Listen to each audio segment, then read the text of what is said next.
the chat what city you're calling in from. Austin. Austin, excellent. Put it in the chat. Put it in the chat. Will your video be visible? Yes. So you're putting anxiety, lots of anxiety going on. Let's get this video going. All right, here we are. And sovereignty in group dynamics. It's a huge one. Quieting the mind.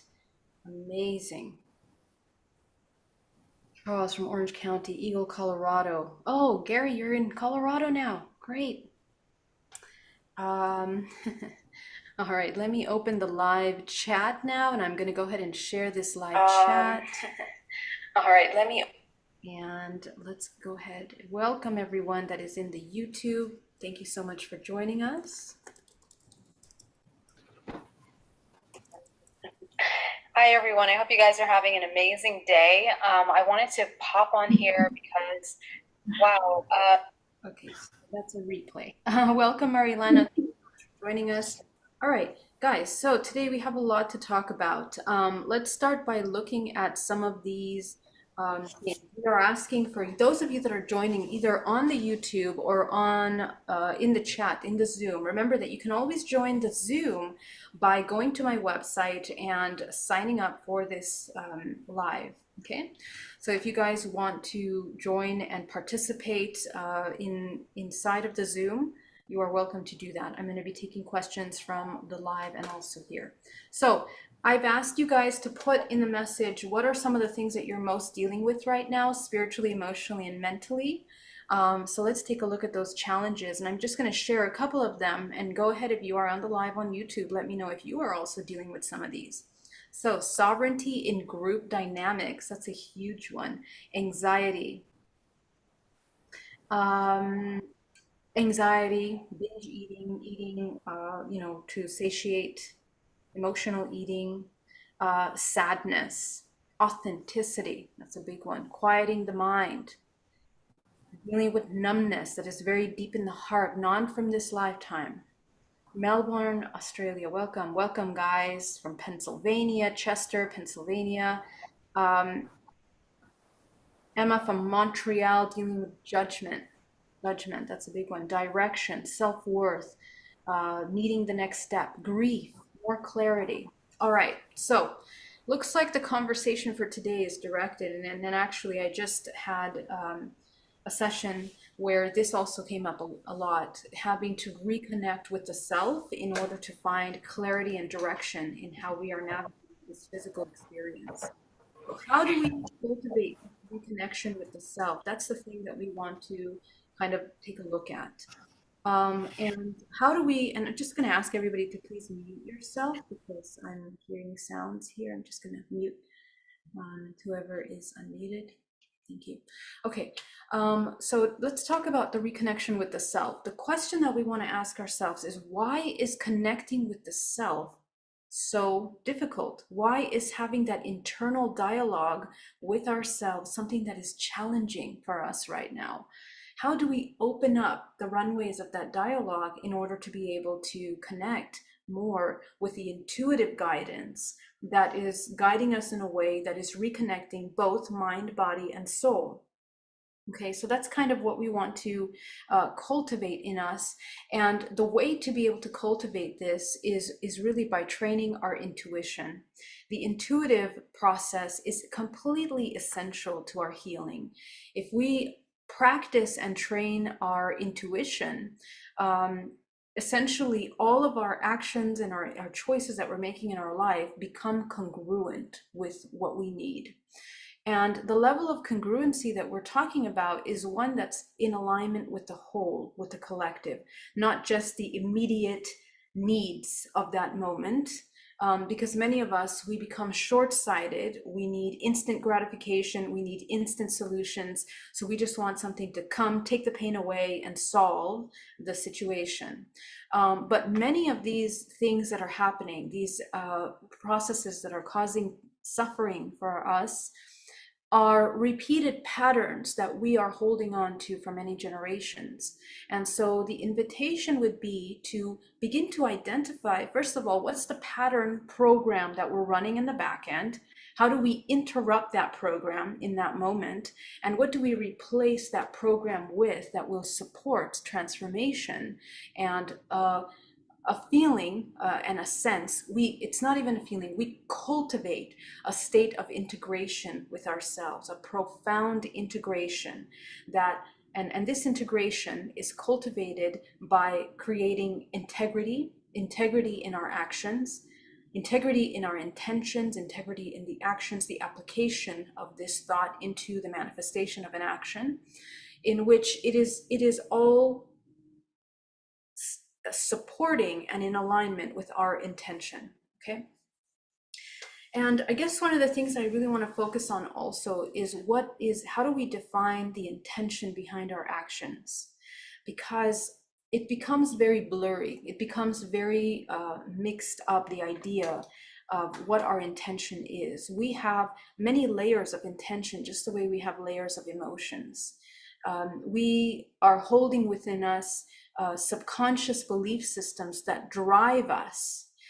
The biome is driving us into actions. Our fears, our insecurities are driving our actions. And so, although on the external level, we might think that we are clear about our intention and what we're doing and why we're doing it, but subconsciously, we actually have a lot of other processes going on. So the invitation at this time, in order to address a lot of these things that we are dealing with here, that we named out at the beginning, is that reconnection with the self, so that we can begin to understand what is our intention, what is driving us.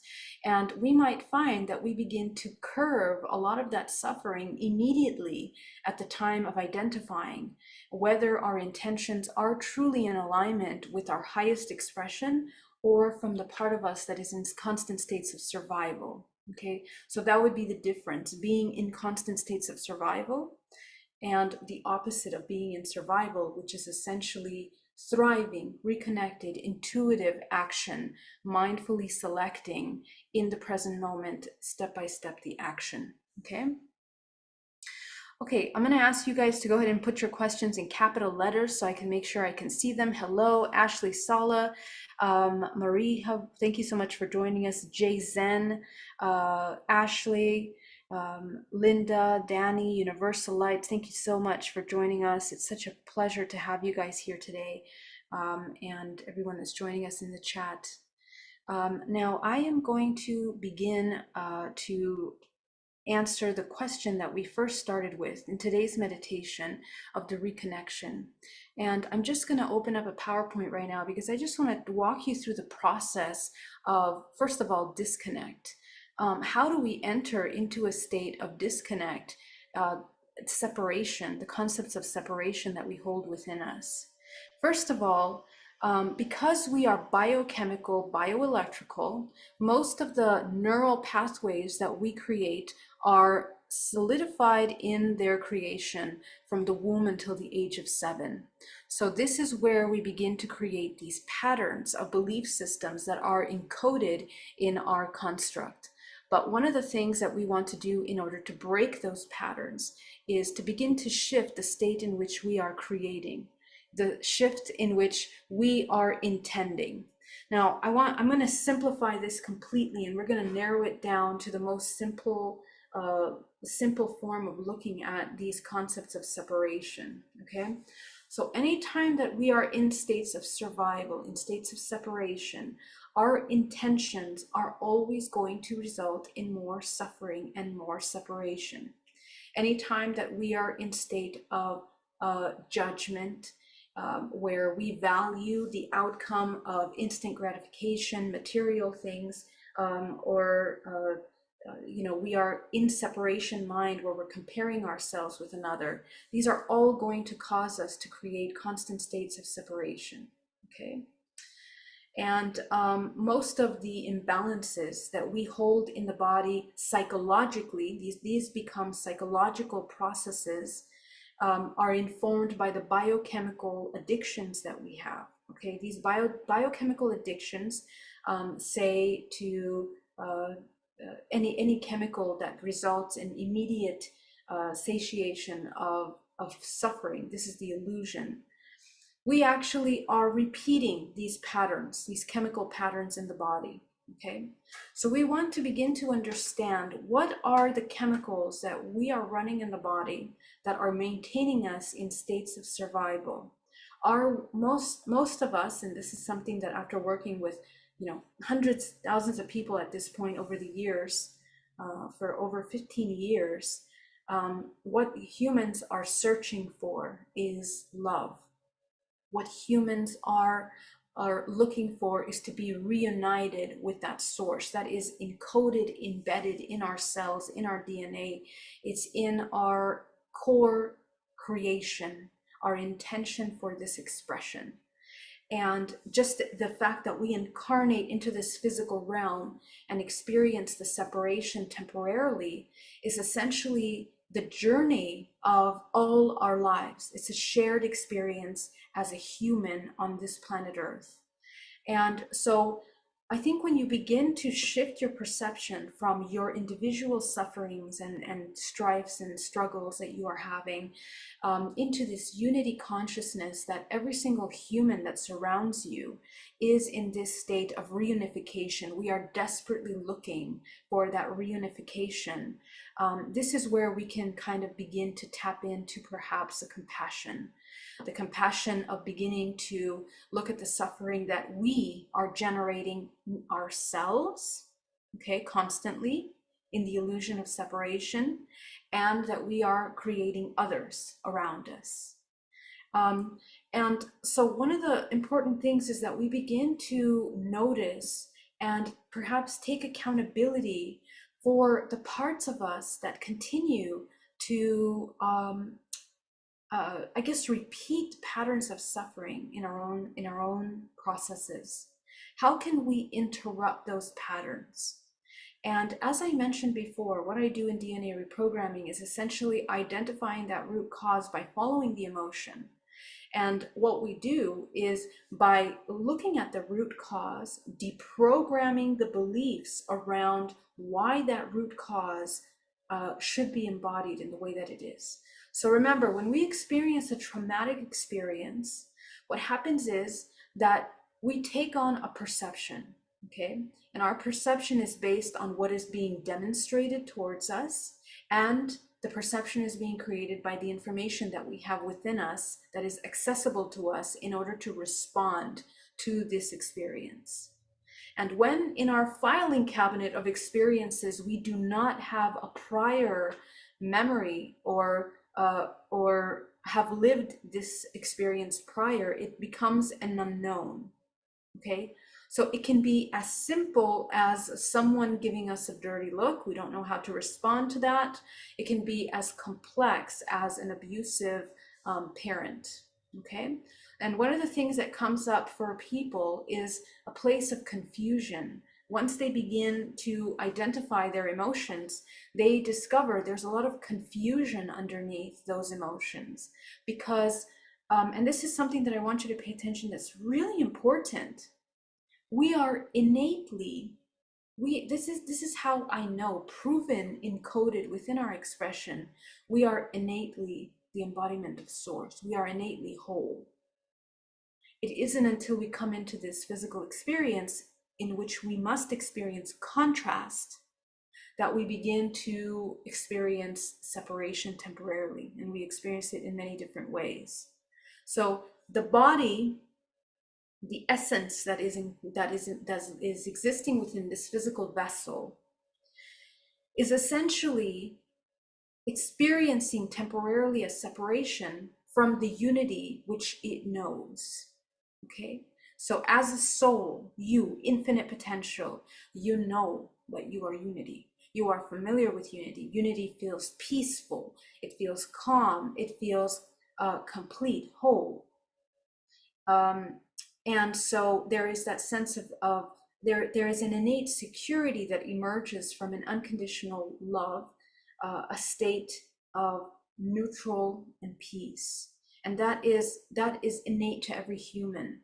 We deprogram that peace, we deprogram that love, we deprogram that unity within us as we emerge deeply into this physical hologram of the human experience. So the concept of deprogramming is we have to deprogram all of these life experiences that we have applied towards us as truth, but they are never the truth, never. It is in the construct, it is in design of your essence as a soul incarnating into this physical realm. What is truth is that wholeness. What is truth is the unity. So sometimes what makes healing and becoming whole and coming back to this state of empowerment so difficult is that we think we are, our brains, our chemicals in our body, the processes of survival are so deeply embedded. We believe the matrix and the hologram so deeply, these experiences, we take them as absolute truth, but we negate this natural expression of us that is designed within our core.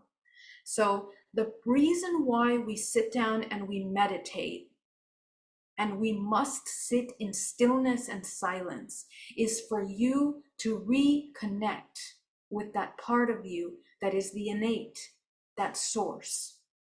That's all that we're doing. If we can just simplify all of these practices back to that stillness from which emerges your truth, the core of who you are, without interrupting, without,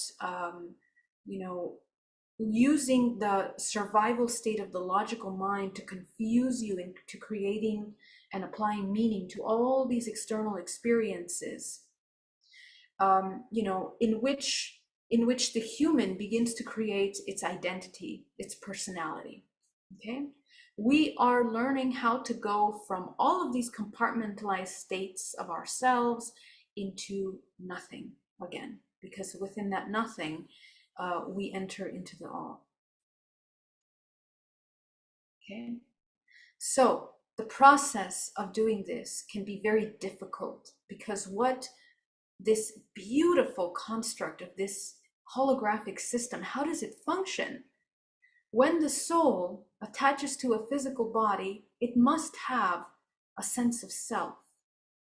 Okay, the sense of self that as a baby, as this infant child coming into the world, emerges into separation, separating from the womb, and then being completely vulnerable, complete vulnerability, at the mercy of the wisdom and knowledge of our two parents that hold space for us.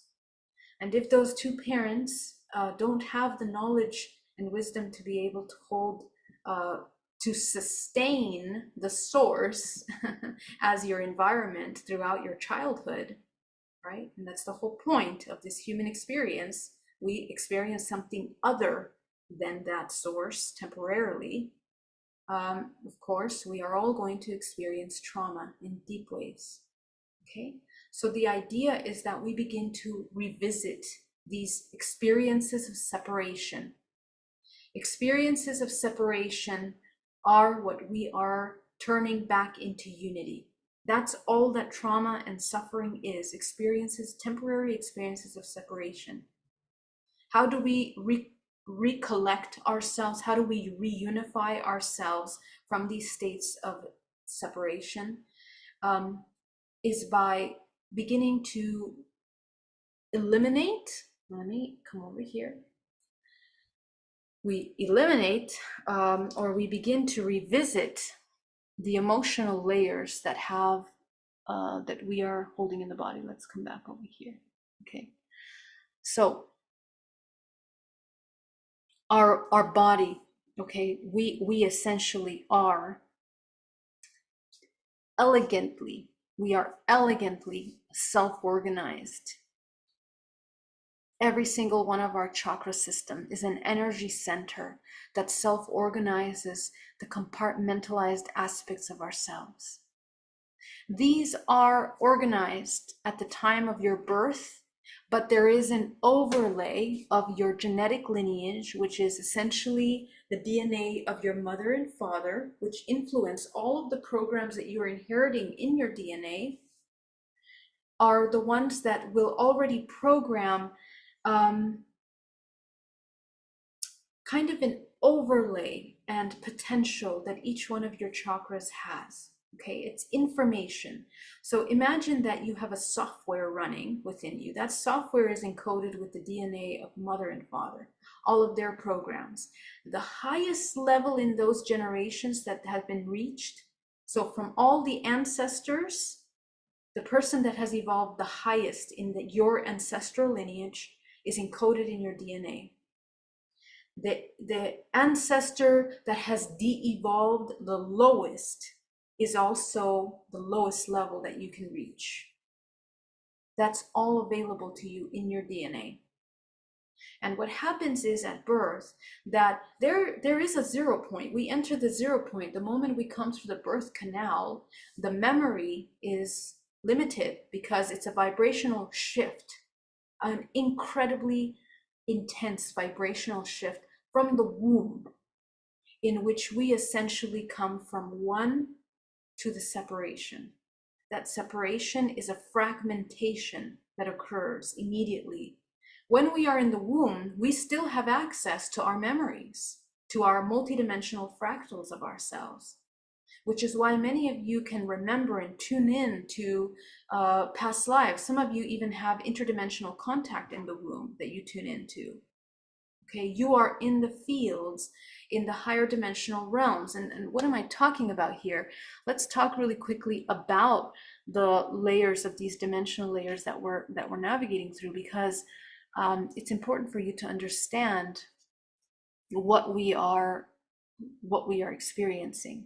Okay, so even within the womb, okay, with being within your mother's womb, you are navigating within the DNA, and the DNA is holographically projected, self-organized within the energy centers of the body.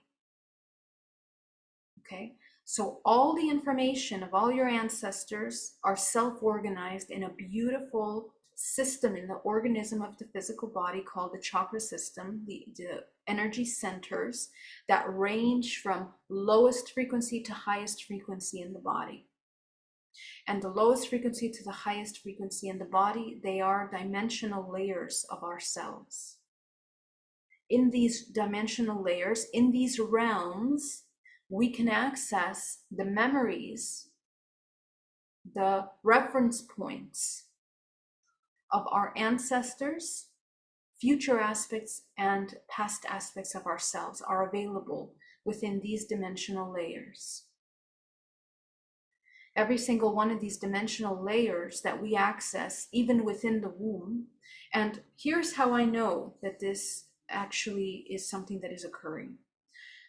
People that have crossed over, people that have had near-death experiences, recall and sometimes are taken back to the womb, where they remember that they were existing simultaneously in the womb, but also accessing parallel lives while in the womb.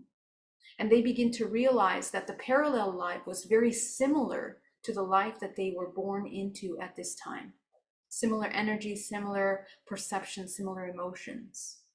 Remember, every now moment, here's how powerful the present moment is.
Unmuted. Sorry about that, my loves. Here I am. Here I am. Our internet is a little bit shaky here. Apologies for that. I guess we got quite intense in that moment. So let us make sure that we are still live. Sorry for losing you there. Let me see if our live is still running as it was. Did we continue the live or did our live end? Tell me in the chat, guys. Too powerful, says Lars. Yeah. Okay, okay. Are we back? We're back. We're back. Okay. Okay. So, really important. First, here's how powerful the present moment is. Okay, Sylvan, thank you for that marker. Okay, let's continue. Let's continue. Okay, how powerful is the present moment? The present moment is so powerful because in the present moment, it is literally a portal. It's like a lock and key. Okay, when you enter the key into that lock, it moves little pins in order for it to come into alignment, and that alignment is what opens up that gateway. So imagine your frequency is the alignment. You're coming into alignment. Okay, so what makes this present moment so important is that it's a portal way, an access way to simultaneous fractals of yourself that are available to you. And in this present moment, what drives the shift and what access you have is your emotions, energy in motion. Okay, so it's the charge that is created by the energy of your emotion. So every emotion that you feel is essentially what is driving these catalyst changes. Maybe sharing the presentation is too much for the bandwidth. We're going to try again. Okay, we're going to try again. Let's try that again. Okay. And essentially what ends up happening is that every single one of our emotions is charged with a vibrational frequency that accesses and shifts your brain waves. Okay. Your brain wave essentially is shifted. How is that? Let's observe the brain waves once again. Okay. When we are in gamma, let's start with gamma in this list. Okay, actually let's start here at the bottom. Okay, delta. When we're in delta wave, okay, the slowest wave, we are detached awareness. This is where we go into sleep. This is where we can heal the body. Okay, in other words, there's no interruption from the logical mind, the reptilian mind of survival, that is helping the body heal. Okay, when we go into theta between 4 and 7 hertz, this is the state of meditation, intuition, memory. When we go into alpha, between 8 and 15 hertz, it's relaxation, visualization, creativity. When we go into alertness and concentration in beta, we are in concentration and cognition.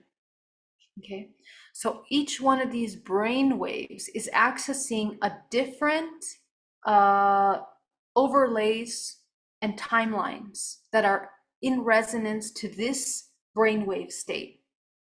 The brainwave states are affected by our emotions. Okay, so the electrical charges that we sustain in the body are either supporting what we're accessing in the field or not.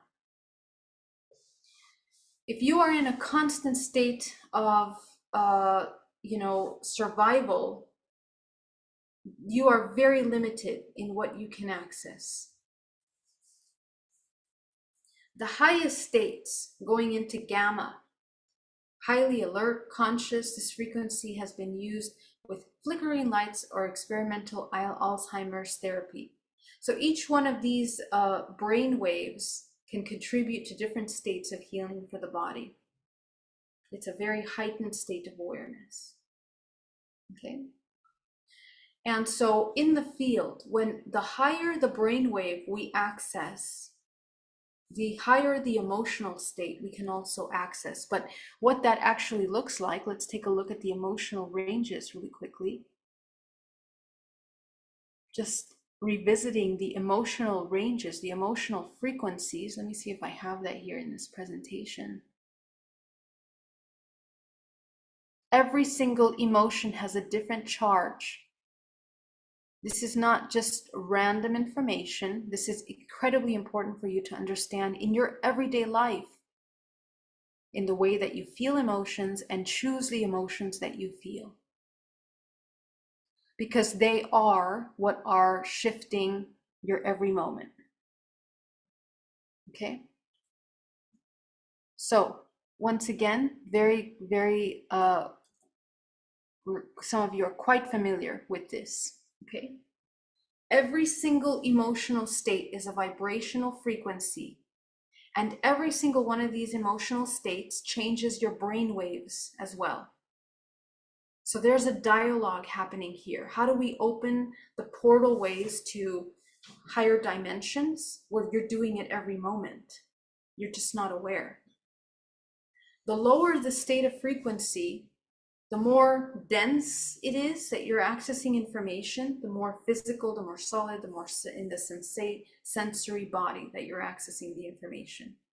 Okay, so this charge that is created, energy in motion into the hologram, is what we want to learn how to alchemize. And essentially, all of this information that we are holding through the generations that create programs of how to feel are what we want to revisit. Why do you react the way that you do when you feel love? Why do you react the way that you do when you feel fear? Why do you react the way that you do when you feel shame?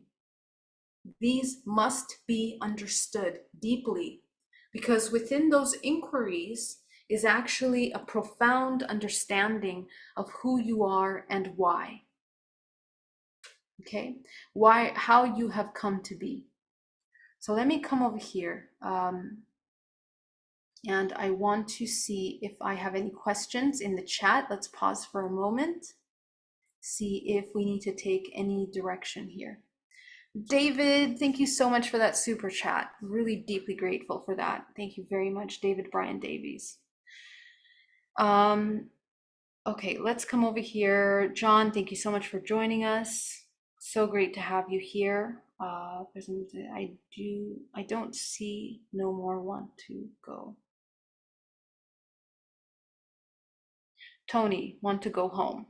Okay, so yeah, so a lot of people do end up feeling these overwhelming feelings of, I want to go home, or I want to escape from this. I no longer want to feel the suffering. Okay, but here's the thing, the suffering is the illusion. Okay, the suffering, the ideas of separation are the illusion. You must understand this. This is where we wake up consciousness out of the state of hypnosis in which we are believing that the separation is actually the real thing, when actually what is real is the unity. It is encoded in every cell of your body. It is encoded in your existence. You are emerging from that unity. Okay, so actually what needs to happen, you got it right, Tony. I don't see no more, want to go. Okay, we don't want to see anything. Go inside. Don't keep looking outside, because the outside confuses us. The outside confuses us so deeply that all our attention is redirected, externalized. In fact, we are bleeding our energy, bleeding our life force. Because what happens? What happens when we enter into these slow ranges of vibrational frequency? We are contracted. You see the difference between expansion and contraction. Okay, and let's revisit again what happens when we're in states of contraction. Well, our spin, the spin is necessary for creation, becomes blocked. Okay, our entire energy fields, all the energy fields become paralyzed, paralysis, cannot move, cannot flow. We cannot see, we cannot know, we cannot access these higher states of ourselves, which are there. They are there within us. It just requires our attention to be redirected towards them in order to acknowledge what is happening, to understand the physical body. And what happens is that our spin of this entire multidimensional body becomes contracted in no longer coming into a state of expansion. Okay, the magnetism that we are able to create within the physical body becomes stalled. And that totally depends on the spin, which depends on the vibrational frequency, which depends on the emotion that you're holding in the moment. The programs that you're running and that you're allowing to run you are essentially there within the subconscious mind. Okay, so let's take a moment to observe, well, what happens when these spin rates are stagnant is that the entire system, the DNA as well, it just keeps repeating patterns. Okay, the spin is stagnant. All it does is goes back into the states of repetition. That is the samsara, that is the reincarnation cycle, that is constant life of suffering, struggling, and survival. We are needing to learn how to break that pattern so that we can access what is true, which is why they call this system a hologram.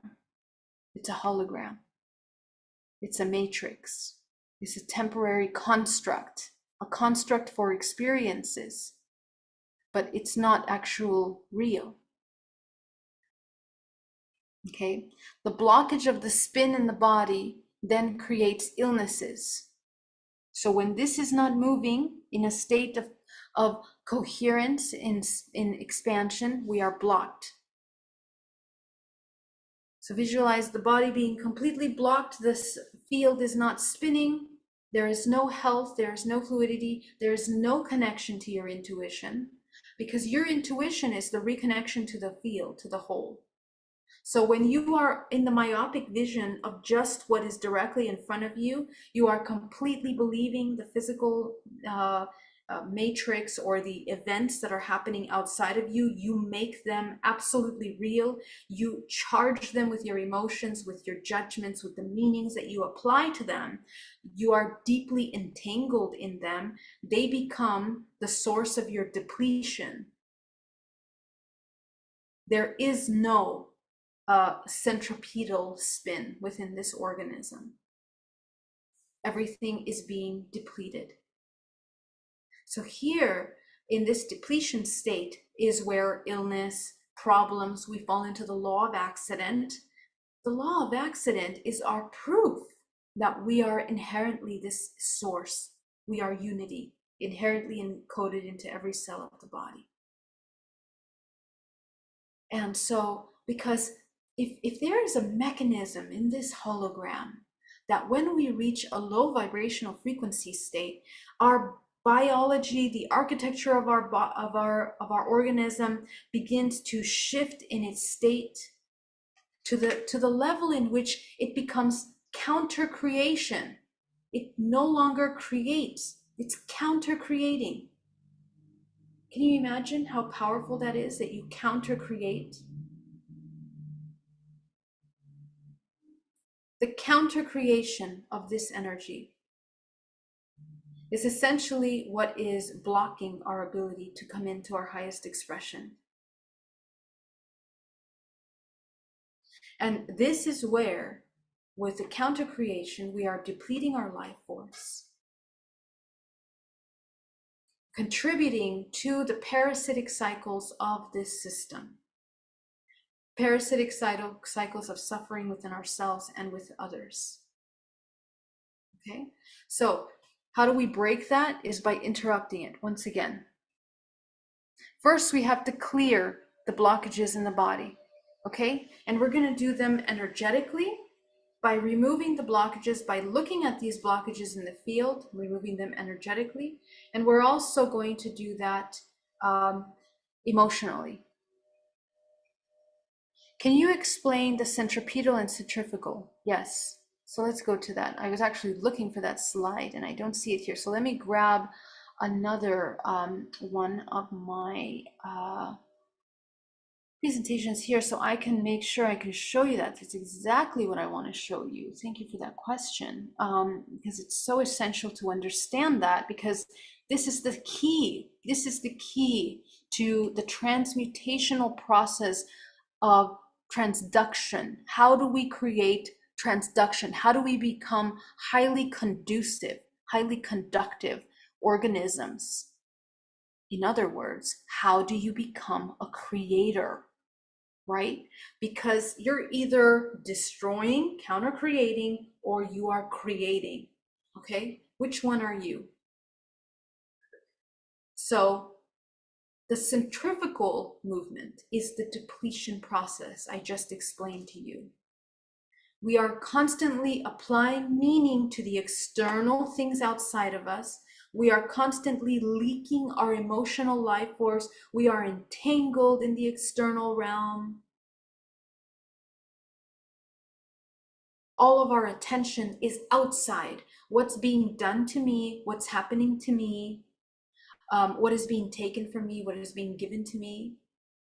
Okay, that is all the external illusion. So look at yourself. We abandon the self in those moments. When you externalize your attention, the physical body is abandoned. This is one of the most powerful realizations that I had in my early journey, is realizing how much I abandoned myself. Every single moment that I begin to feel a negative emotion, a pain, an abandonment, a betrayal, a fear, an unsafety, an anger, okay?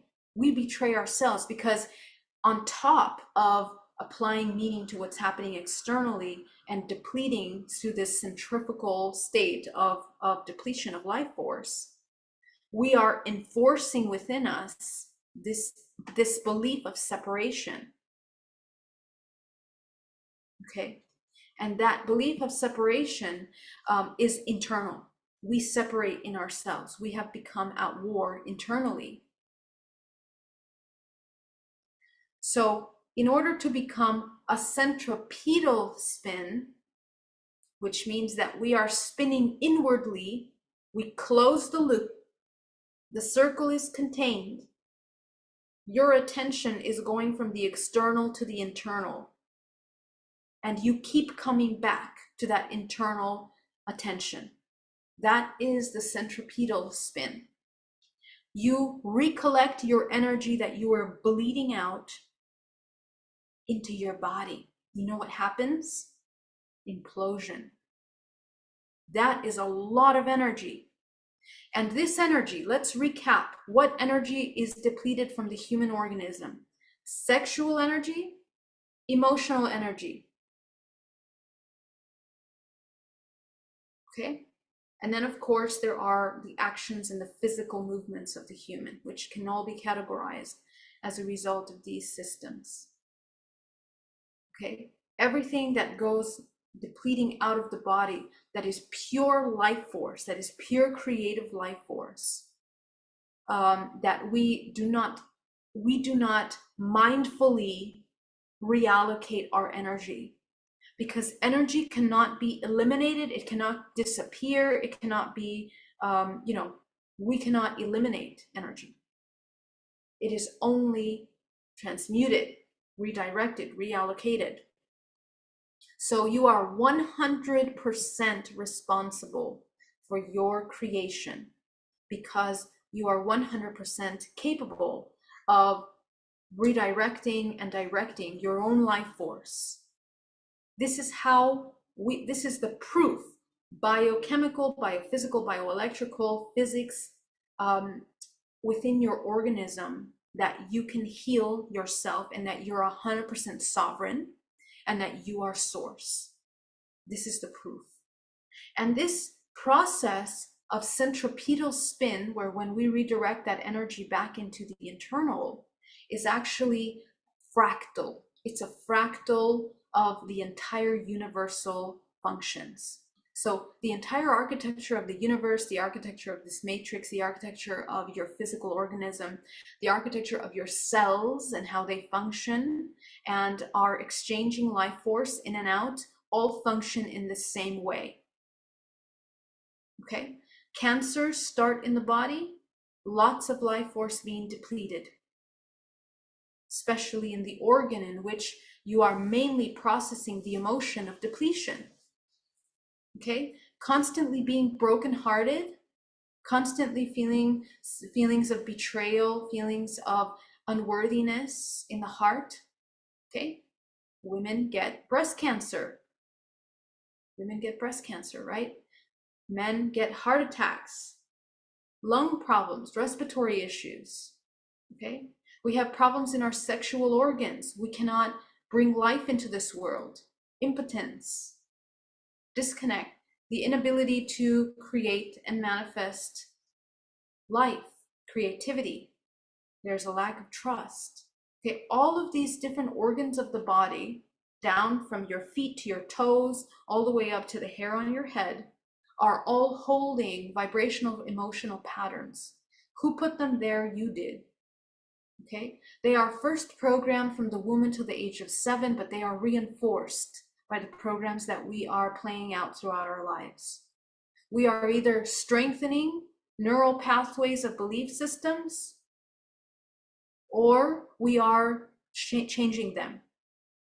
And I don't know if any of you have seen the video of these beautiful neural pathways and how they move, but they literally, it's like they have little arms that they reach out. They reach out to that next neural pathway. And when the connection is made, it literally is an organism that is like reaching out to connect to something.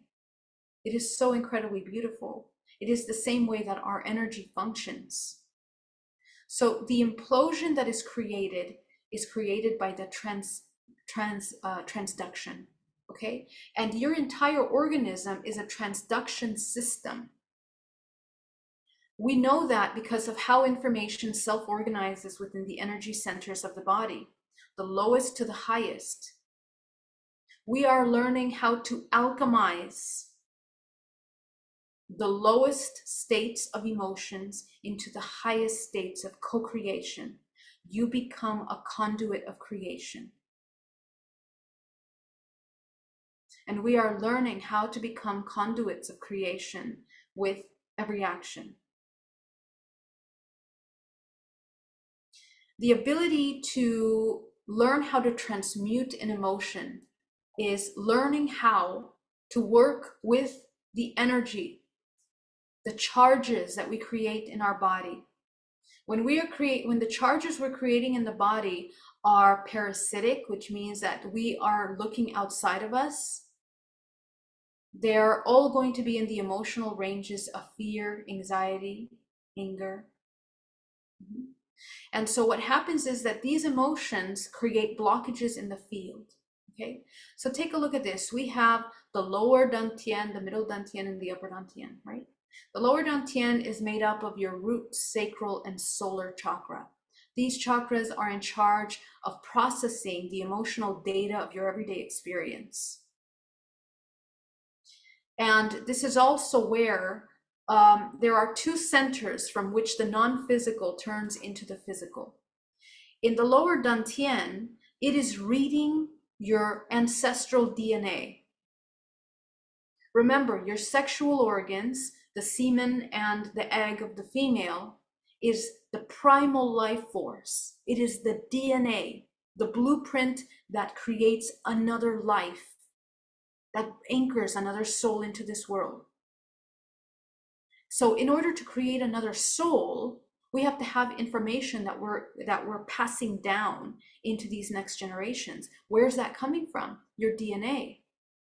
The DNA is being processed through these lower dantians. The lower dantian is the repetitive cycles of the reincarnation, that the samsara that we're creating, the reincarnation cycles of repetitive patterns, ancestral repetitive patterns that we are continuing to repeat over and over again. So again, if you overlap this understanding over creation states, you're not getting very far. If all you're repeating is ancestral trauma, you're in a constant state of separation. You are the matrix. You are living that and reinforcing that through your own parasitic behavior, your own suffering, self-created, self-imposed, self-repeated. The shift of that is to begin to cultivate the higher faculties. The higher faculties are cultivated by the heart, the throat, and the third eye. The heart, unconditional love, coherence. The heart is where we create and begin to cultivate the centripetal spin. The heart is the largest magnetic field in the body. It is what reconnects the heavens with the earth, the higher with the lower, the physical with the non-physical. It is the unconditional love in which you see all things around you as an extension of yourself that you reunify. You become whole again. So that integration state, the alchemy is occurring through the heart. We talked about this a couple of weeks ago by looking at the construct of the heart, the muscles of the heart that create that infinity cycle. That is the infinite potential of the human. Remember, you are a fractal of infinite potential, infinite creation. How does that manifest into the human form? It's by that integration process, the alchemy, the transduction of those lower emotional states into the highest states through the heart, through love, through the reunification of your own self. The internal war within you, which is in a constant state of separation, is reunified. The next step, as you reunify all the parts of yourself that you have separated, fractalized, and fragmented through trauma, you heal them. You remind each one of those child selves, each one of those little wounded egos, you remind them that they are that infinite potential, that this physical matrix is just a temporary experience. And when you do that, you are transducting, you're transmuting the charge of that memory, which, remember, it's an energetic point that exists within your field. None of this stuff disappears. It absolutely stays in your field until you change it, move it, transmute it. Okay, this is why some people feel it's so difficult to change. It's so difficult to shift. Give me one moment. I'm going to grab some water. Be right back.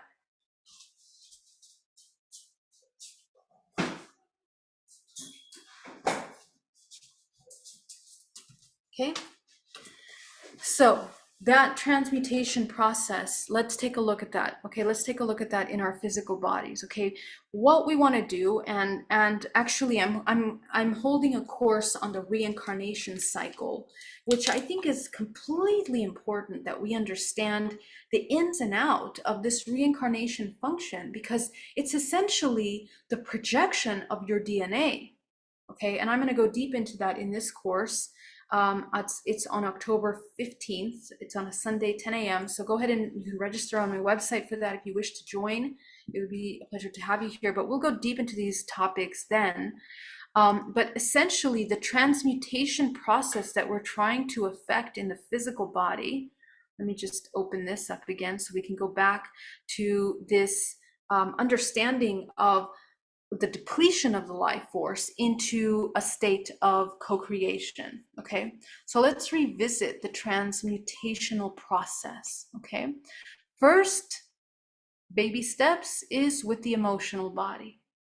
All that we're learning in the emotional body is how to transmute the lower into the higher. How? By, first of all, you need to get to know your lower emotions, lower frequencies that you are running in the back end of your processes. Those are the ones opening the brain patterns, the brain waves that allow you to navigate higher dimensional realms. Some people think that higher dimensional realms is just for fun.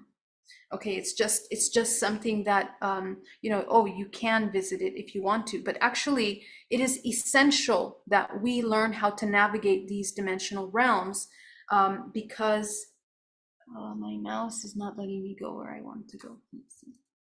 Sorry guys, one moment. Here we go.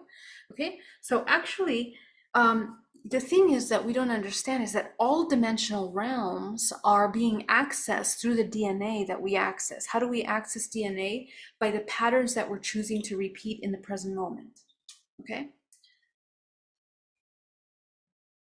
So the patterns that you choose in this moment, the charge, the emotional charge that you're inputting into the present moment is defining pathways and timelines that you're aligning yourself with. Those timelines exist in other dimensional layers. So somebody mentioned they feel a profound sorrow that is not from this lifetime. Okay, so first of all, let's start here. Now, if this sorrow didn't exist in this lifetime, you wouldn't be feeling it. Okay, because absolutely in resonance is everything that is existing. Your physical experience in this hologram is a direct holographic projection of everything that is in your DNA through your ancestral lineage, which brought you into existence. Okay, so what's going to happen is that in a healing session, for example, let's say a DNA reprogramming, we're going to go into that grief. You're going to sit with that grief and we're going to unpack those emotions. And you're going to begin to activate the memory of those emotions within this lifetime. We must see those first. Okay, so as you begin to access those memories within this lifetime, what you begin to discover is that you are running strong programs that contribute to this grief within this lifetime. As you begin to go back, you're going to unlock deeper and deeper. Okay, what we inherited from the parents, what we inherited from the ancestors. Now you're going to go into the past lives. Okay, and into these past lives, you'll simply notice that it is the same. But I will say something. Some of us have had such tremendous traumas in these lifetimes that we have blocked them. Okay, they were so traumatic that, again, we went through a 0 point. Anytime that we go through an intense moment of unknown, the body fractalizes. And so when that happens, there's like a missing time element, or a moment in which we cannot conceive or cannot remember, we can't recall what happened. And that's what the body does to preserve itself until it is ready to unlock those memories for healing. Okay, and the way that we do it, we never force those memories. They are always there. They are always in your field. So memory works in different ways. Okay, we're actually able to access memory energetically, emotionally, okay, and biochemically, so through the nervous system. And in order to access these different memory and layers of these memories, we have to just notice simply the emotion that you're most running in your life. It's all there. It's all there. If you follow that emotion that is most, and how people will open up these memories is they will just have a sense of an emotion that they felt throughout most of their childhood. For example, most of my childhood, this is just an example, it's not my personal example. It's a feeling of loneliness. Okay. So all they know is that they just always felt lonely. That's all they know. They don't know why, they don't know how, but within that emotion of loneliness, they begin to uncover something. Oh, there's in that loneliness, there's a feeling of abandonment, there's a feeling of fear. Wow, now there's anger. Now there's rage. Okay? Wow, where's this rage coming from? We don't have any memory of our childhood, but yet there's this powerful rage that exists within us. So you sit with that rage and you begin to go back and you uncover all of a sudden this unknown memory where you're in the kitchen with your mother and mom is so busy, doesn't pay attention to you, but your sweater is itchy. It's itchy and you're uncomfortable and you're sweating, but no one is there to take care of you. And it creates such profound discomfort for you that you go through these emotional states of abandonment. You're crying, you're asking for help, no one is helping. You feel helpless. What a profound trauma that has occurred in that moment. And so the child feels completely separate from its source in that moment, becoming fractalized over and over again every minute that passes as it feels this way. So as these memories begin to emerge, there are programs of powerlessness, helplessness, disconnect that have to be fixed. What do you notice when I take this same client into hypnotherapy? The first memory they bring up is a lifetime as a slave. Okay, they are a slave, completely incapable of speaking their truth, having to work really hard in the fields. It doesn't matter how they feel, they just have to keep working. Okay, so this is a real example of a healing session that has occurred. Okay, and what I want to demonstrate with that for you is that you understand the complexities of the information that we hold within our multidimensional body. We are literally holding these memories. We have access to past lives through the suffering that we experience in this life, the perceptions that are created. And some people, they're going to skip the whole childhood memory and they're going to go directly to the slave life.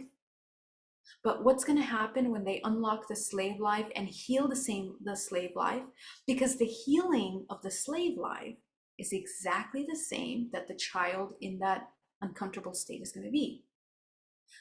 They are both learning how to become and meet their own needs in any circumstance beyond the physical. That's what it's about. Again, because in this physical realm, we are here to experience separation, and our ability to unify transcends the physical. It is always there for you, always available. We are not the physical.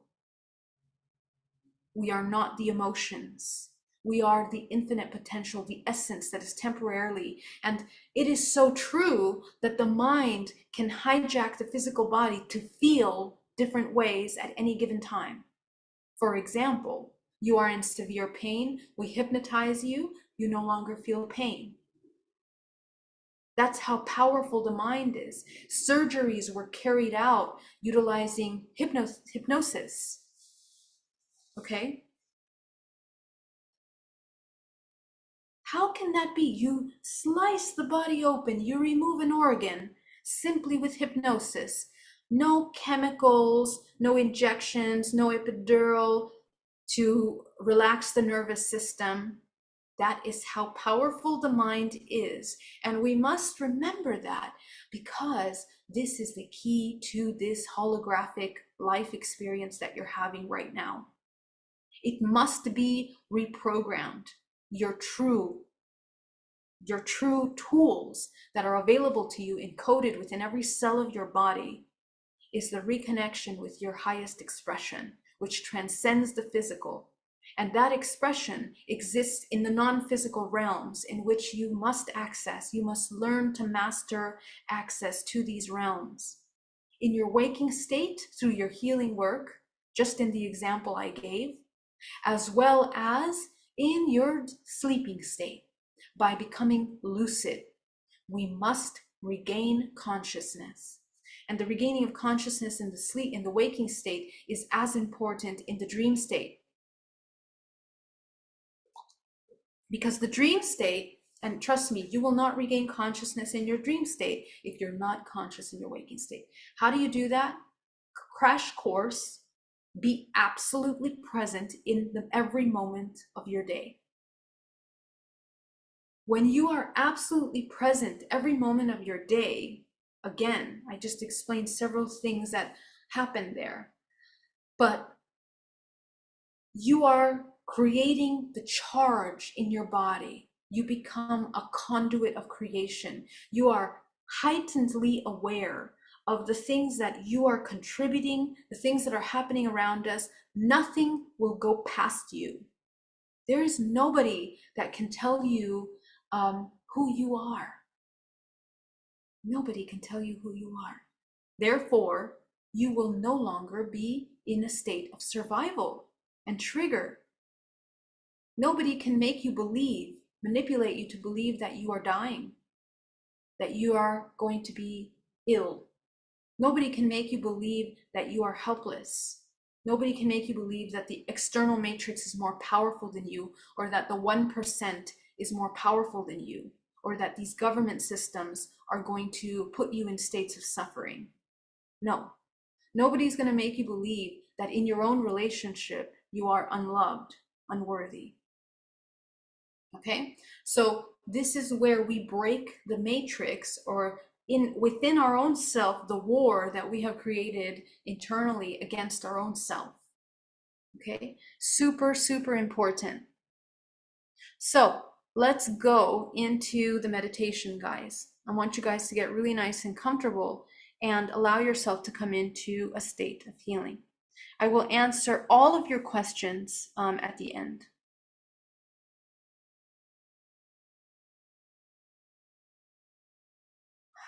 Go ahead and put your questions in capital letters so that I can be sure I can find them amongst all the beautiful comments that are being put here in our chat. Okay, I want you to get really nice. Scott Pierce, thank you so much for that super chat. Thank you so much.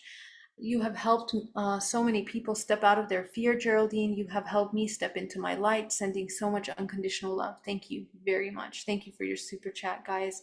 Really means a lot to me. Spaced Out Radio, Dave. Thank you so much for that generous super chat. Love you, Dave. And please do check out our show this Tuesday on Spaced Out Radio at 9 p.m. guys. You guys can register. I'm going to put the link down below for the Spiritual You with Dave Scott, my dear friend. We're going to be diving deep into some topics. Teresa, thank you so much for that beautiful super chat. So generous of you and kind for your support. You guys really mean a lot to me. Let's get into the meditation. Go ahead and ground yourself down to the center of the earth. Bring yourself fully into your body, into the present moment. Breathing deeply.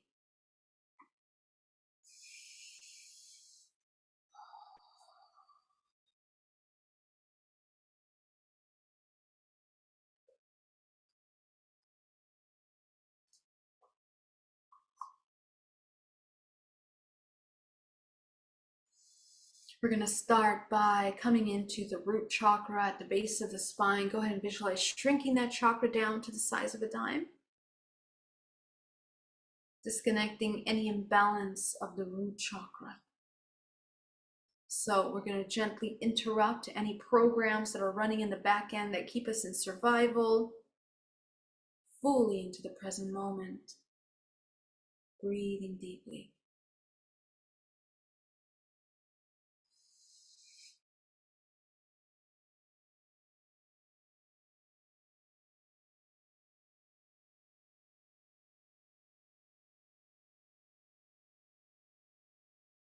Go up into the sacral chakra. Go ahead and visualize shrinking that chakra down to the size of a dime, disconnecting any blockages in the sacral chakra.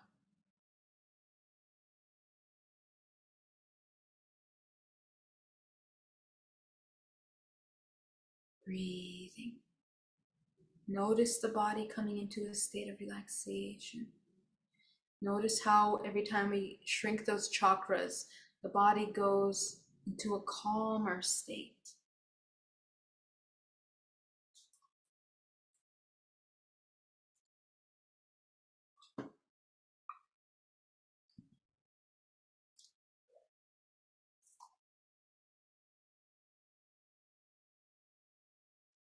Going into the solar plexus, shrinking that solar plexus down into the size of a dime. Disconnecting any imbalance in the solar plexus.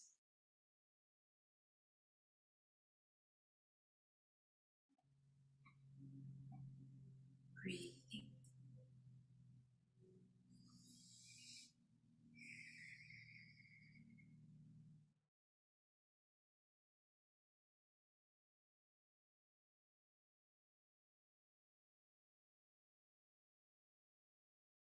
All right, let's go up into the heart chakra now. Go ahead and expand that heart chakra, okay? Activate the heart, opening the center of coherence, opening the center of unconditional love.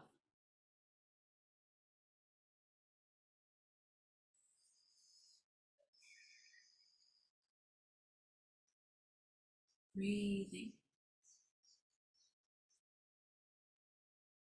Going up into the throat, expanding that heart chakra, front and back.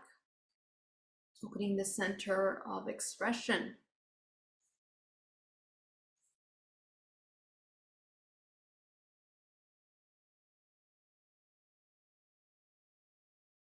communication.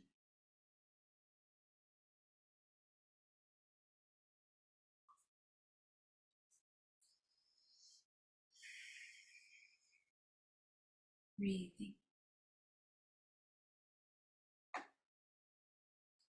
Going up into the third eye, go ahead and expand that third eye.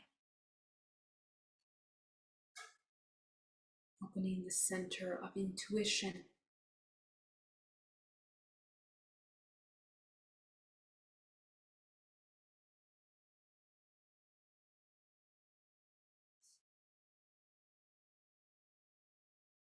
Trust in the self and in the whole.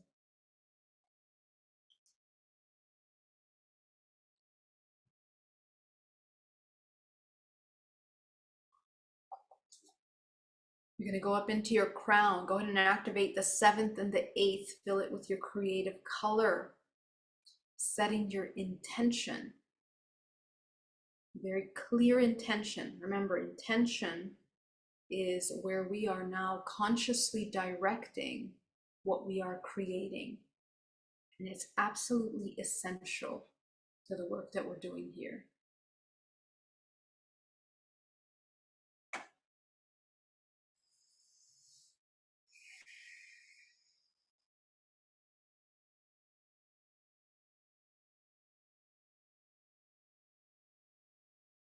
Okay.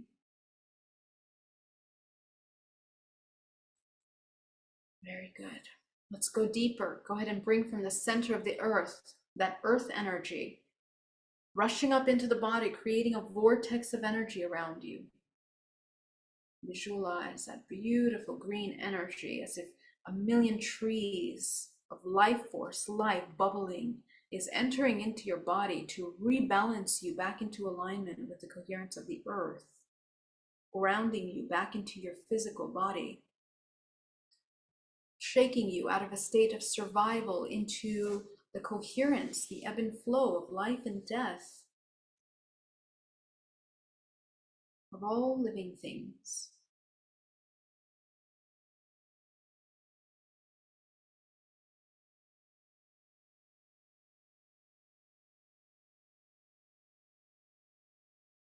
Okay.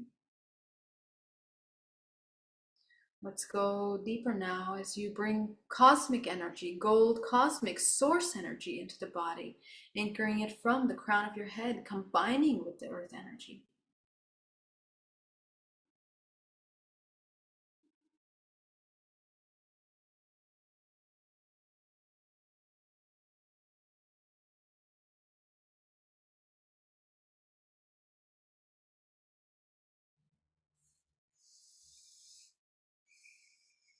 Take 10% of that energy, send it back down to the center of the earth, eliminating out of your body.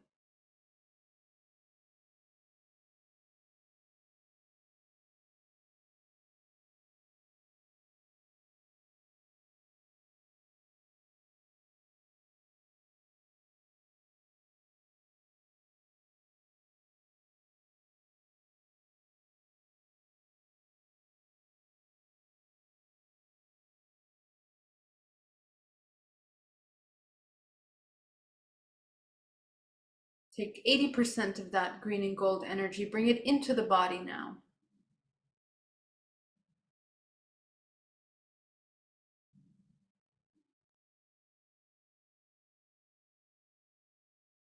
Take some of that energy and from the crown of your head, coating the outside of your field.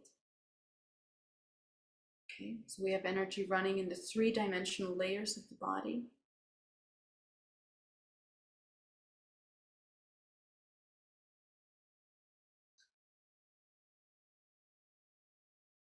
Very good.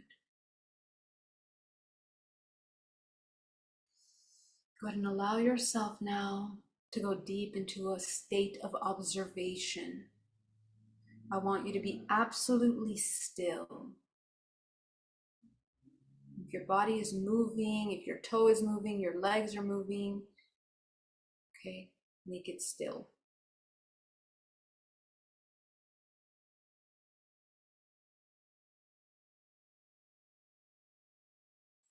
And I want you to visualize a sphere around your body, a bubble made out of something impenetrable.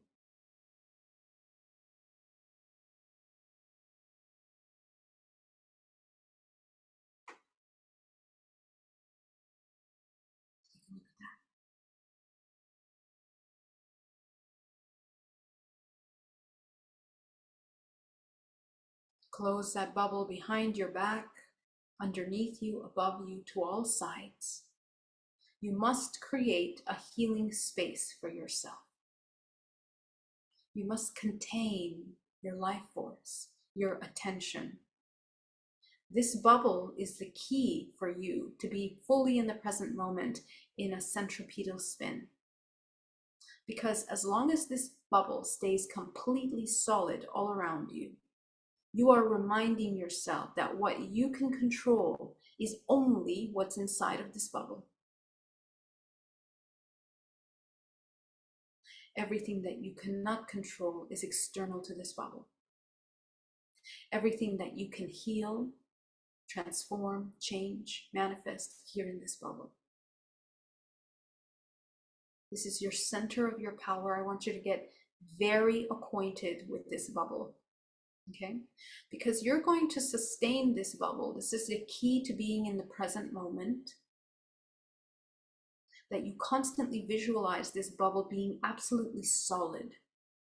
And as soon as you start feeling that it's difficult to imagine, to visualize, to feel, to sense, to know that any part of this bubble is solidly closed, that is where your life force is being depleted.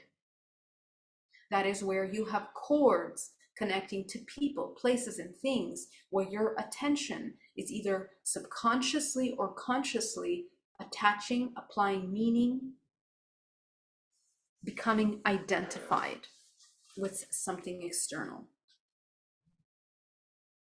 So this bubble is incredibly powerful. And every moment of your day, you are going to recollect your energy back inside of this bubble. This is your homework for the week. As soon as any part of you is depleting externally, you bring it back.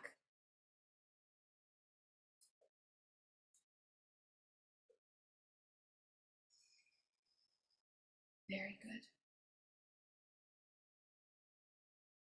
I want you to begin to observe yourself over the past 24 hours. I want you to see yourself and the emotions that most came up for you. Take a look at that.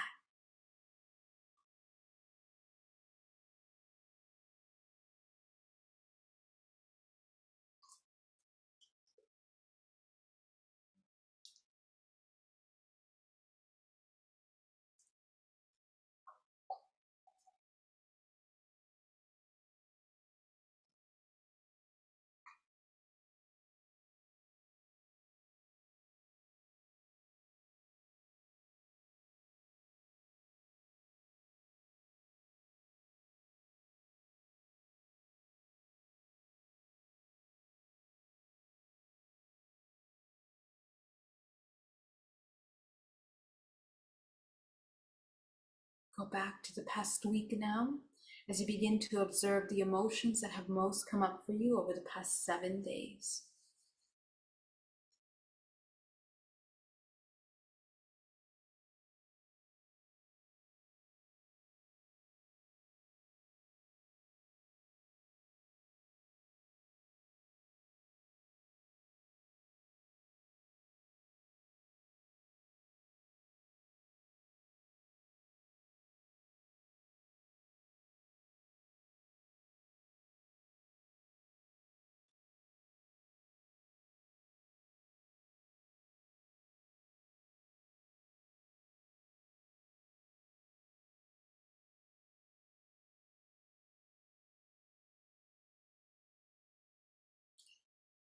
Go back to the past month.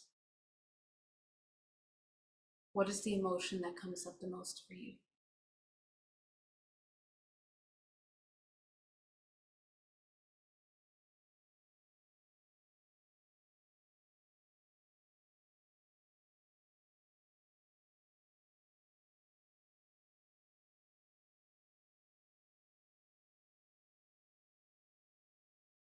I want you to see the strongest emotion that comes up for you. And now it would have opened up some very interesting insights for you to see. So go ahead and allow yourself to take a look at that and select the strongest one that comes up for you at this moment.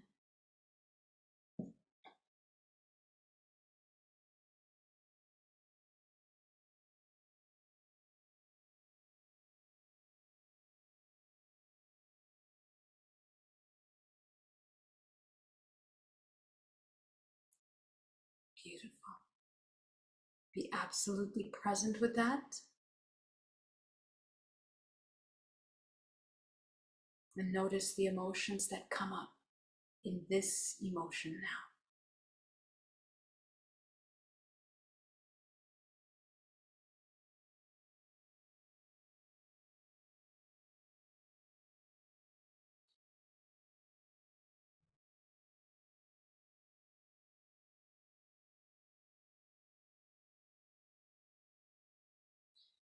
As you are identifying these emotions, it's a combination of being aware of your body and how it's contracting when it feels the emotions, the sensations in your body.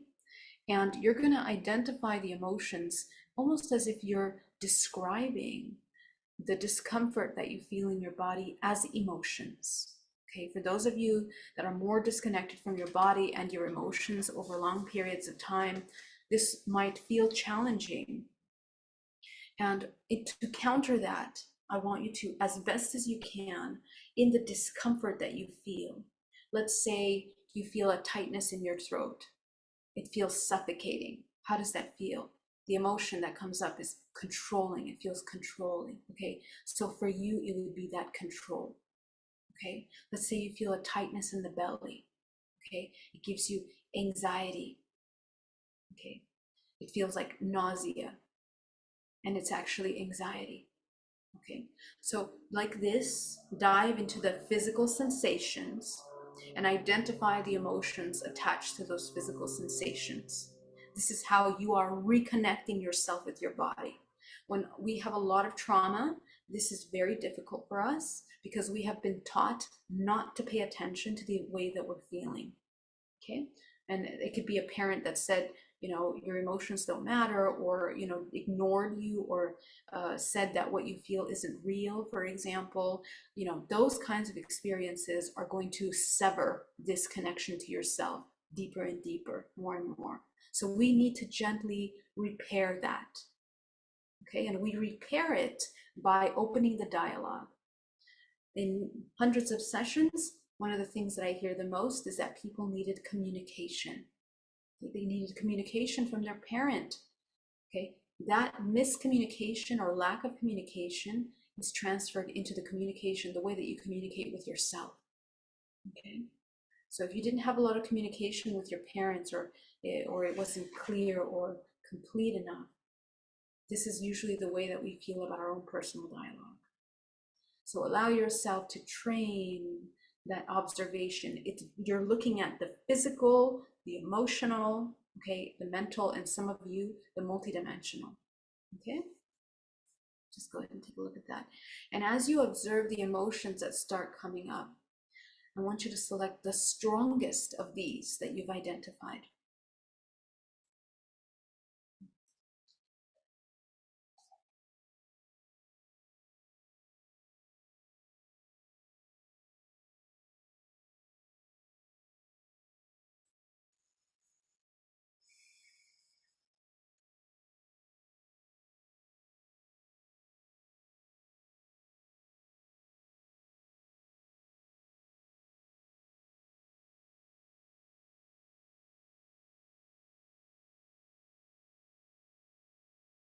Okay? As you begin to observe the emotions that start coming up now in this moment,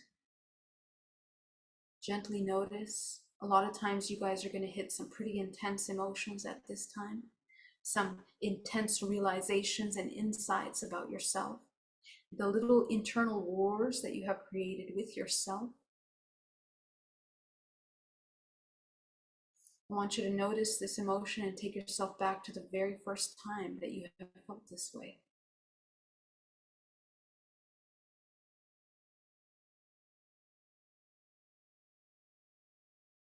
Where did you learn to respond to this emotion in the way that you are responding?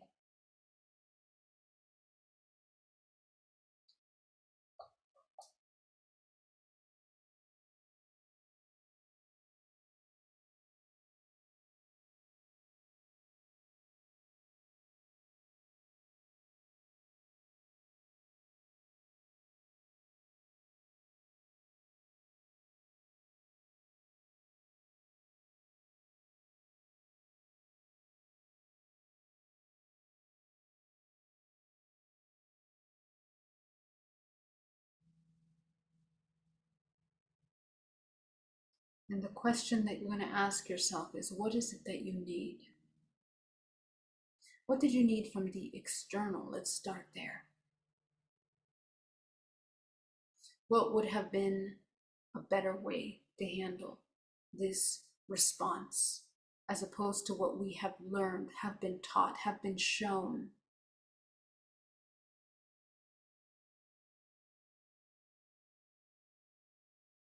If you find a parental figure around you, what would you have needed from them in order to not feel that you needed to respond in this way? If it is a partner, if it is a friend, if it is a colleague, same thing. Perhaps there's no one. What would you have needed from someone? Perhaps it's just an environment. What would you have needed in your environment? Begin to fill in the blanks as you begin to provide the tools for these former parts of yourself that have experienced this severe disconnect.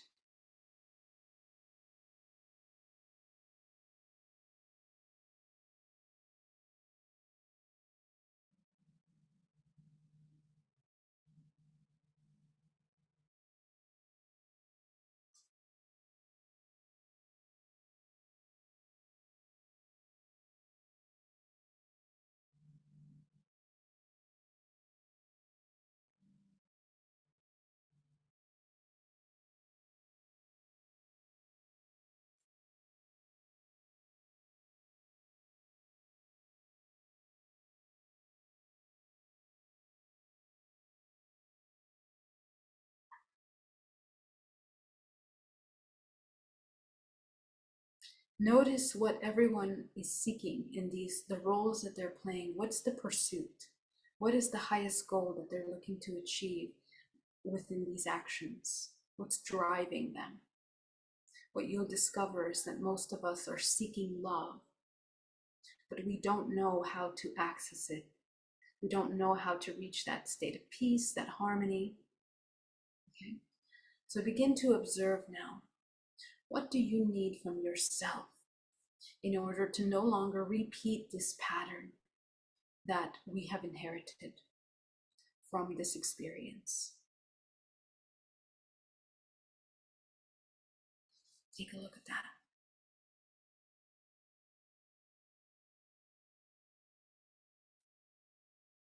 Gently observing the needs of this part of you.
And as you begin to identify what you need, I want you to see all the fractals of yourself throughout your life that have also been experiencing this disconnect.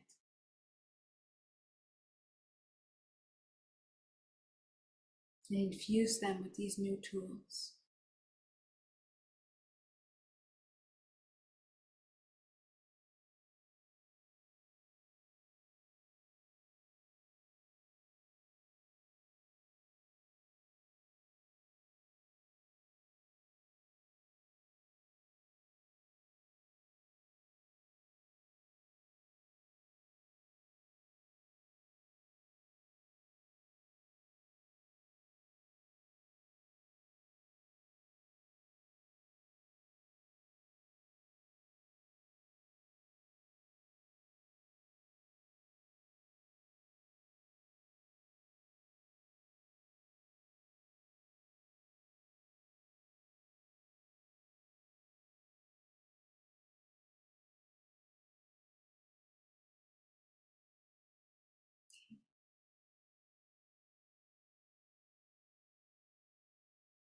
Very good. So as you allow all these fractals of yourself to merge into one self, begin to integrate these parts.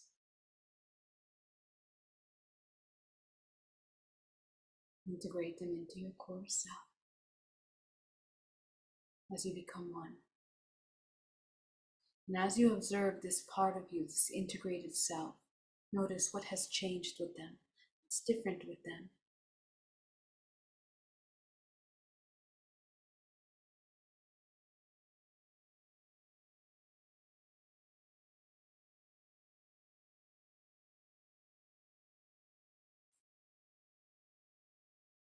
Okay?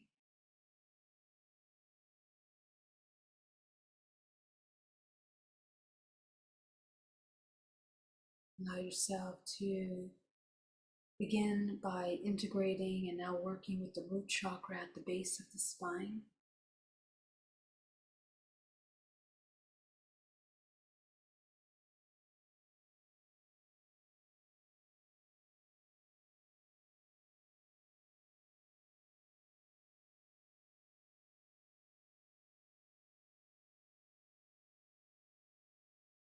Go ahead and open that root chakra back into a balanced state.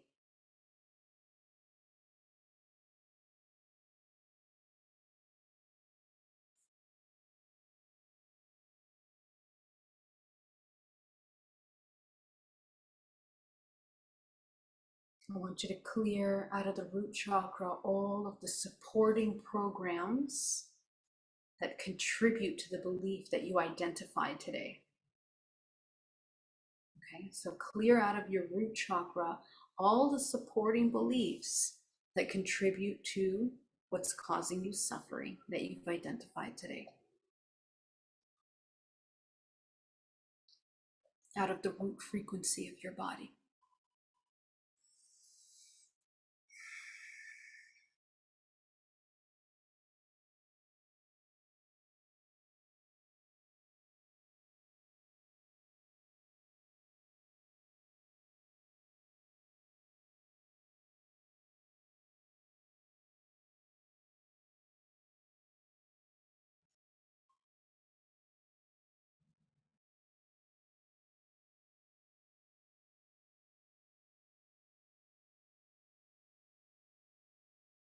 Go up into the sacral, same thing. Go ahead and eliminate all of the beliefs that you've created about exchanges as a result of this program, this trauma that you just identified today.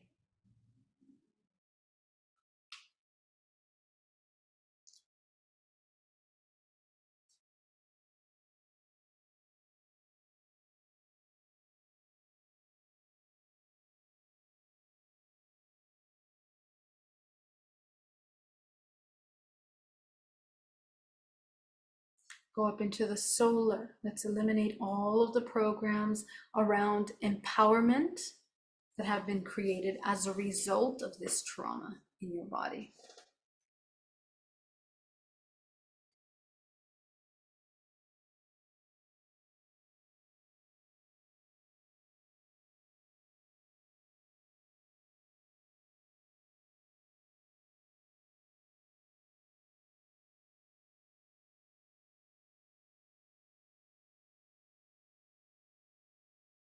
You're going to go up into your heart chakra. Go ahead and eliminate out of the heart center all the programs around love, receiving love and giving love, being able to love unconditionally that you have created as a result of this trauma today.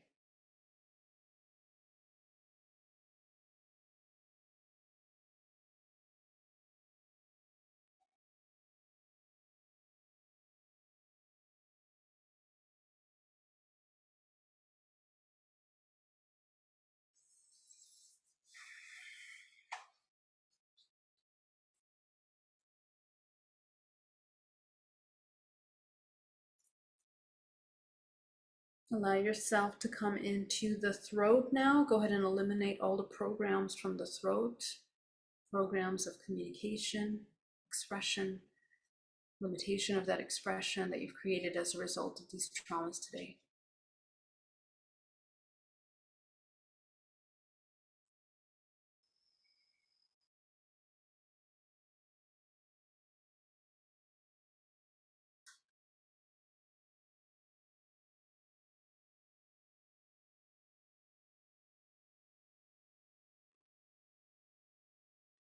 I'm going to go up into the throat, into the third eye now.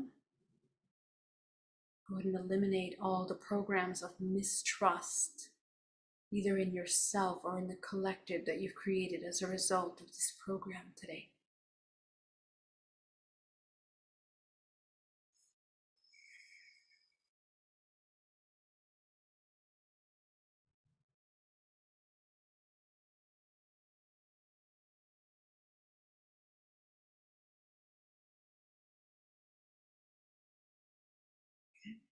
Go up into your third eye, into the crown, the seventh and the eighth. Eliminate all the programs around manifestation that you have created as a result of this program. Okay, how are you blocking your own manifestation as a result of this trauma that you've seen today? This belief.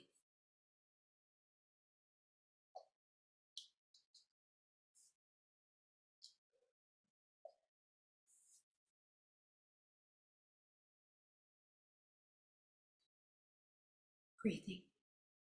And I want you to see the color that is in your crown, in your seventh and your eighth chakra. Go ahead and take a look there. What color do you see there? And allow yourself to illuminate the seventh and the eighth with this color.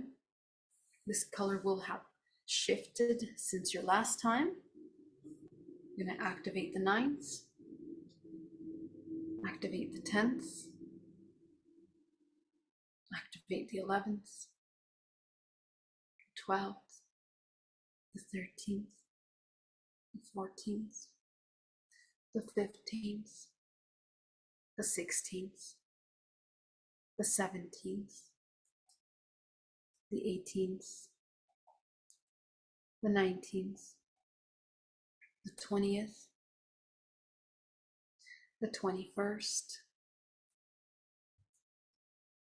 activating the 22nd, 28th, 23rd, and 24th. And above you is a powerful white light of source. Go ahead and anchor that source light into your body. As you anchor that source light into your body, I want you to create a pillar of white light through the center core of your body around the perimeter of the earth.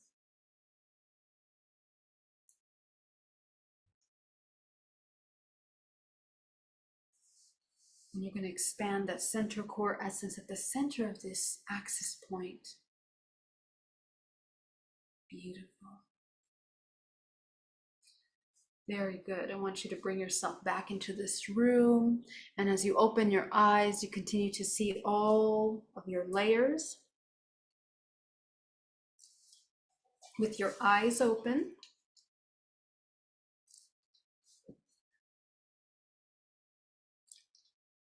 okay, continue to see the sphere around your body.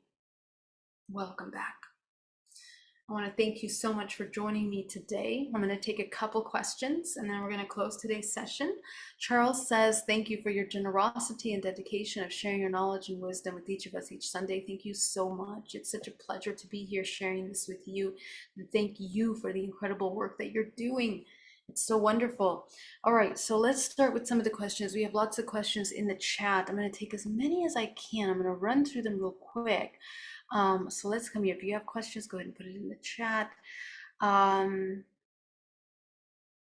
was thinking that all sickness comes from self-blocks inside of us. What blocks in body I need to work to become abundant financially? Right. So that's right, Inga. Yes, our blockages have to do with the emotional interdimensional blockages that we're holding within us. And essentially, as we clear out the programs of lack, the programs of fear, there's many fears that are here in the subconscious mind. One of them is the fear of our own power, the fear of coming into the idea that wealth is power and the inversion of that wealth and whether we will cause harm to others with that amount of wealth. And a lot of these traumas are quite generational. They are programs and belief systems that we've been holding on for many generations about the ability to manage money and wealth, and whether it's okay for us to be, in a state of abundance. And even, is it okay for you to be joyful? Is it okay for you to be happy? Is it okay for you to experience peace? Because a lot of the traumas people experience, they feel that they are not worthy of peace, they're not worthy of happiness and joy. And that's actually one of the biggest blockages of abundance that we have within our subconscious mind. So how do we work around that is by beginning to understand, again, what we talked about earlier today, that joy, that abundance is an innate part of us. It is literally encoded within every cell of our body, and it is available to us at any time that we wish to remove those limiting beliefs that are only temporary experiences, beliefs caused by temporary experiences. So, why would we make a temporary experience into the theme of our life? And that's really what most of us do. That the trauma and, let's say, the poverty that we experienced as a child, it could have been emotional poverty, it could have been physical poverty, no affection. It could have been a poverty around abundance and feeling of safety. So we need to look at where all of our lack mentality is and begin to question, okay, was that our belief, or is that a belief we adopted from the circumstances that occurred in that temporary experience? And how can we transmute it? What would be something different? How would it be to come into the abundance of that love, abundance of peace and harmony, the abundance of safety, available to us at every time? We need to reconnect within the neural pathways, the opposite of those belief systems. So that requires us to sit with ourselves and to understand what we need personally in order to make those changes. It can be different for everyone depending on how you experience the lack.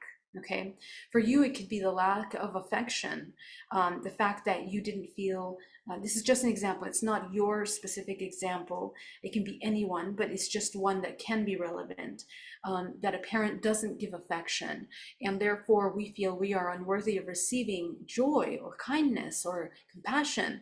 And that can really block our ability to bring compassion and kindness to our own self all of our lives. So instead of allowing ourselves to go into that abundance, we block ourselves from that abundance, and we continue to punish ourselves in a constant state of disconnect, loneliness. And there is even a part of us that finds virtue in that suffering. We think that we are humble, or that it's okay for us to be in that state of suffering. But all of those things are adopted by these separation matrix compartmentalized belief systems that separate us from our own source. Okay, so gently work with yourself, revisiting all of your programs of lack. All of those programs of lack are going to lead you into the root fear of your own self, your own empowerment, your own love, your own nourishment. And once you unlock that, you will be able to expand whatever your true gifts are. Because you see, every human has encoded within them a vibrational highest potential, as I mentioned, which is encoded by your ancestral lineage.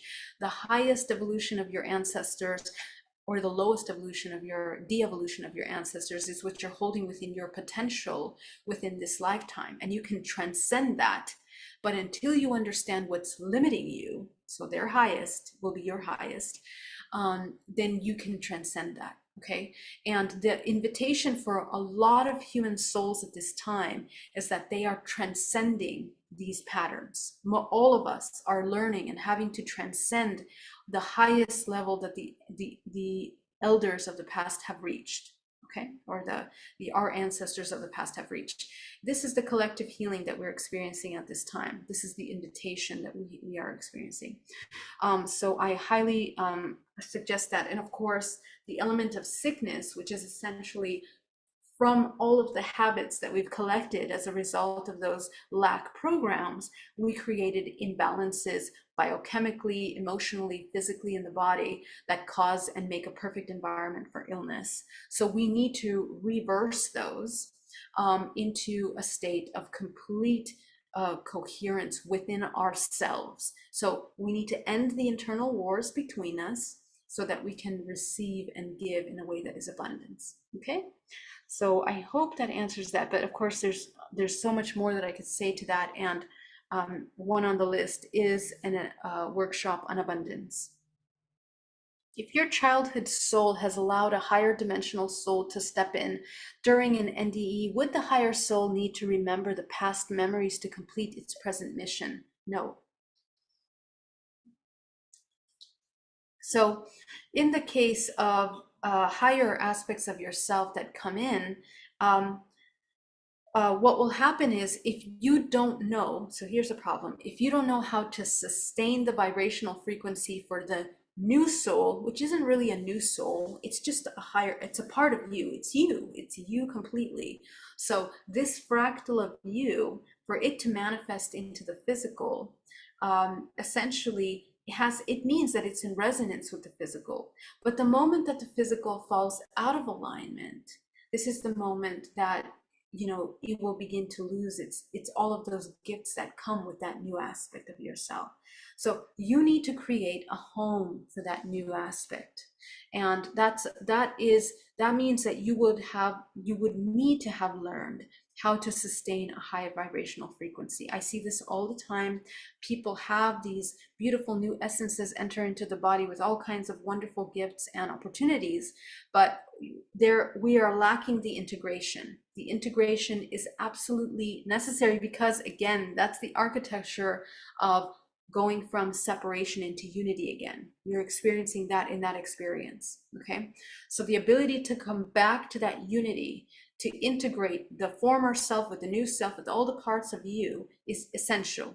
And actually, that's one of the things that you specifically came here to learn how to experience. That level of separation, so visceral, where you have one aspect of yourself and then another part of yourself coming in. Okay, so this is an integration process that is absolutely essential. And it doesn't really have much to do with the memories as much as it has to do with understanding what tools do you need to cultivate in order to sustain the new vibrational frequency that you are embodying at this time. Okay.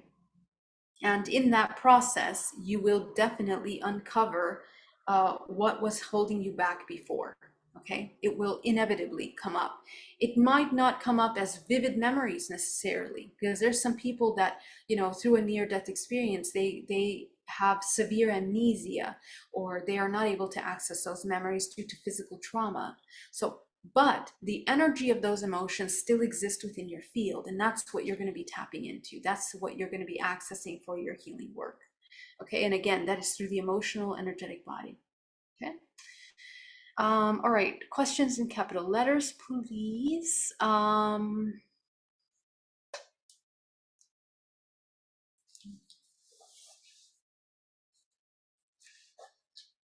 Venusian, can you please restate your question? I can't understand it.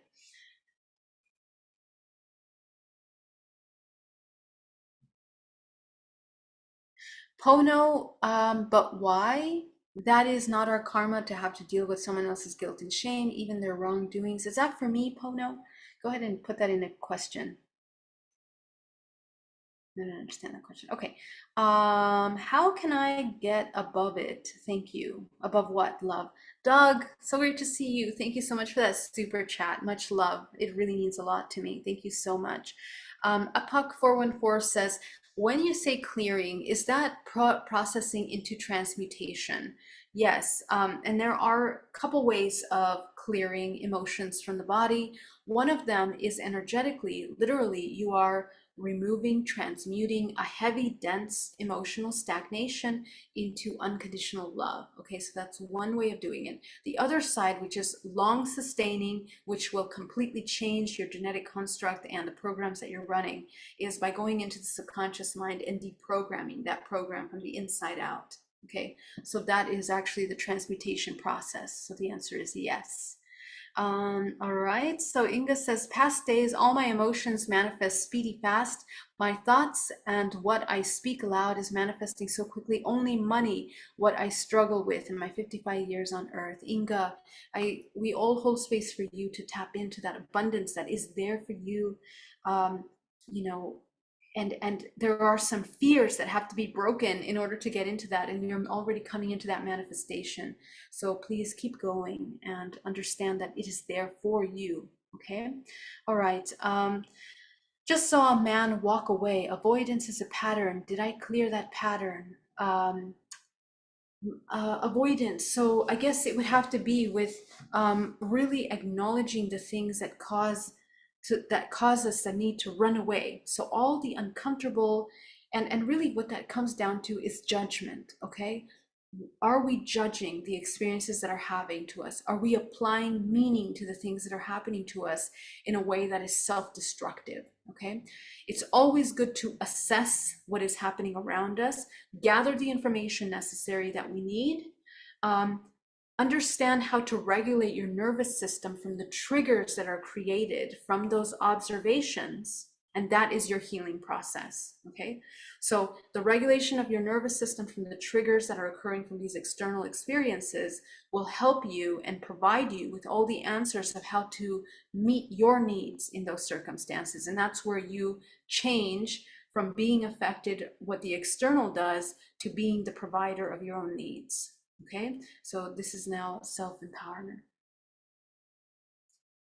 All right, guys, thank you so much for joining me today. It was such a pleasure. Those of you that are in the Zoom, thank you so much for your questions.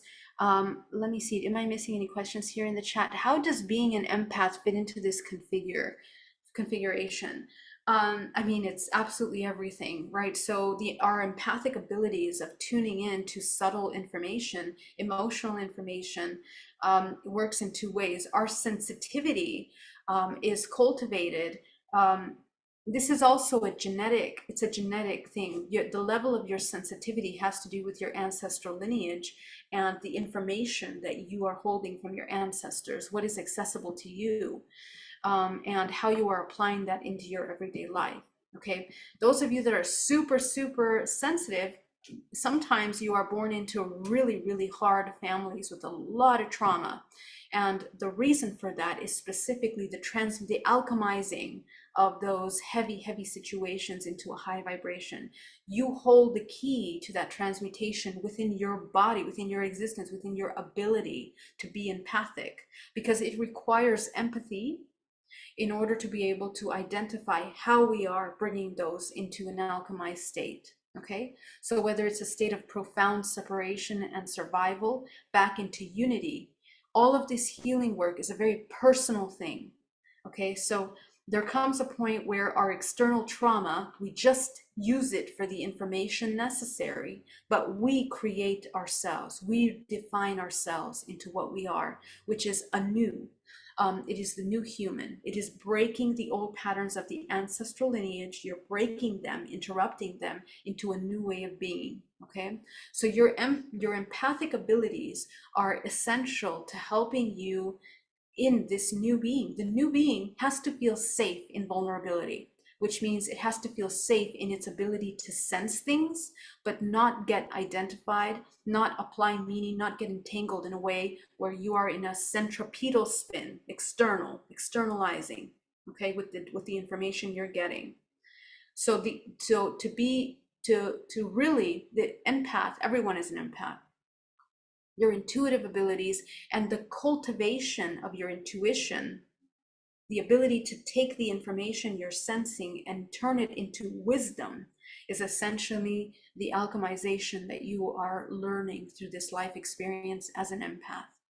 And it really has very little to do with those that are around you. It has more to do with you mastering what you're co-creating, what you're projecting, and what you are bringing into your realm. Okay, so I hope that answers that question. Thank you so much. Can you share intuitively and multidimensionally about sovereignty, speaking presence, and group dynamics? Yeah, so it's the same thing as I was mentioning about the centripetal and centrifugal spin, but essentially, when we are depleting our life force constantly, so there's a couple things. When we are externalizing our attention, and in group settings specifically, okay, meaning that we are in this environment in order to receive acceptance, approval, love, acknowledgement. Those are the things that we have to identify immediately, okay? Because if your intention for going into the group setting is to get any of these things, you can be rest assured that your boundaries will be broken. Your boundaries will be broken, and you are setting yourself up anytime that we create an expectation for something external to fulfill us at any level. This is where we basically are, causing ourselves suffering. Okay. So in group dynamics, the idea is that you hold your space. First of all, you have to know yourself. Who are you and who are you not? Are you the representation of parasitic programs and survival mechanisms from your generations? Is that who you are? And is that who you present yourself to be? Is that what your personality has been cultivated to demonstrate? The roles that you play in the sex, in your identification, all of those things are with the masks that we wear as a form of preservation and survival. So your group dynamics will never go smoothly if we are covered in masks, because anytime that you wear a mask, you are asking the other to play the role that you're saying, right? Okay. So if you literally are in this victim role, for example, you will always find a perpetrator or someone to victimize us. Okay. So essentially, we need to break the patterns that we're playing in the group dynamics, where you are depleting your life force, externalizing and depleting your attention, and bringing it back into that centripetal spin, okay, inward. The attention is redirected inward. And once you know yourself, nobody can tell you who you are again. And that's very important in group dynamics. It's important in relationships. It's important in group dynamics.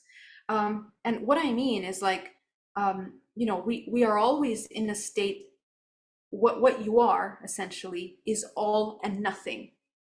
I want to make that very clear, because knowing who you are, it doesn't mean that you're going to protect parts of you. That's another place where we set ourselves up for suffering, right? So let's say we do the healing work and we know who we're not, and we create this self, and we give ourselves the identity of a spiritual being or something like that. We hold on to an identity. That's where your death is, right? Because we need to understand we are all in nothing simultaneously. That is the true aspect of ourselves. So when you're all in nothing, nothing can affect you. It doesn't matter what group setting you go into. It can be super spiritual people. It can be really parasitic. It can be a room full of draconian reptilian beings, okay? But you are all in nothing.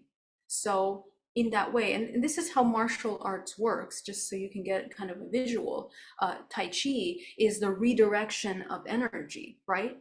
So when someone's throwing a punch, we redirect that energy. The human learns how to move their energy field in a way where the punch will not affect the body. Even though, let's say you do get punched, we redirect the energy of that punch through the muscles, through the bones, through the physical organism with our mind. That's how powerful the mind has to be over the physical matter.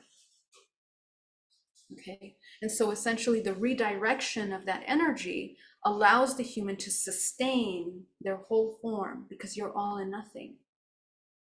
So in group dynamics, essentially, the holding of your space, the holding of that all and nothing is a fluid state. You hold, and this is how you become a healer. Okay, you don't need to become a healer. I'm just saying it's a natural part.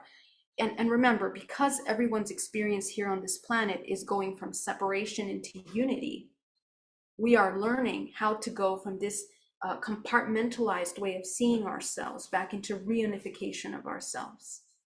Okay, so we do that. We do that through this healing process. So in this group dynamic, again, you become unified within yourself. That unification creates a whole self. And this is really important when you're talking about relationships, because in group dynamics, it can be a little easier, right? So giving these examples, but in relationships, when you're really, you come into this intimacy, and, the other person sees you fully, you still have to be able to hold your whole self in those states, okay? All right, my love. So I hope that that really helps answer the question. I want to thank you so much for joining me today. It was a profound honor to be here with you. Please sign up for my class on the reincarnation cycle. Let me just quickly walk you through what we're going to be doing there, just so you can see and see if you want to join me. As I mentioned before, I am creating a lot of really awesome courses on my platform that I want to share with you. And it would just be really fun to have you guys join me there. So couple events that are coming up is, let's see, we had a sound bath last Friday, this Friday in Fremont. Let me go ahead and open this really quickly. Over here, okay? Okay, so what we're going to talk about in the reincarnation, it's going to be a half workshop. You know me, I like to integrate practical work into these conceptual lectures, because I think that's the best way to practice what we're doing, okay? So we're going to talk about the concept of incarnation. We're going to talk about soul entry and exit. So how do we enter into the soul, how the soul is manifest, how it's called forth into its manifestation, and how it exits, how we die, what's the proper way of dying. Is there a proper way of dying? The answer is yes. In the same way that we're learning how to manifest our bodies into this physical realm, when we dematerialize, it is an entire process, and we want to understand the navigation of that afterlife, okay? We know this to be true by the many near-death experiencers that talk about their experiences in these in the afterlife and the navigation of that. But the micro of these experiences is essentially how we navigate dream state. And we're going to talk about that too. The lucidity in your waking state is the lucidity in your dream state, which is the lucidity in your afterlife. Okay, the life after your death. Healing fragmentation. We'll talk about the process of reunifying, coming back to that wholeness, that integrated full self, and how fragmentation occurs. We're going to talk about the different ways that the human becomes fractalized as a result of trauma. We're also going to talk about how the soul chooses its entry into its family lineages, and how the lineages choose the individual soul. We're also going to talk about healthy births. Okay, and this is important and relevant for everyone, whether you are interested in having a child or, working with children. But if you understand your birth and what happened to you at birth, you understand a lot about the filters of perception that you're experiencing in this lifetime. And it really has a lot to do with the relationship with mother-father, which are the dualistic energies that you experience in all relationships in life. Okay. Again, we'll talk about healthy death. We're going to talk about how to activate the light body, your multidimensional body. Because if we don't know how to activate the light body, your entire existence in this physical incarnation, in this cycle of incarnation that you're in, essentially, you know, you're just repeating patterns, as I mentioned. And we're going to talk about the repetitive cycles of incarnation, both in nature and both encoded in our genetic structure. Okay. All right, so finally, we'll talk about life path archetypes, spiritual journeys, the archetypal expressions of what we are and what we're doing here. We're going to discuss all of these layers. So go ahead, and if you want to join me, you're welcome to join this course. I'm going to go ahead and put the link to register for this in the chat, both in the live feed and also in the Zoom chat. Okay. And you can, welcome to join me, guys. Let me go ahead and clear this out here.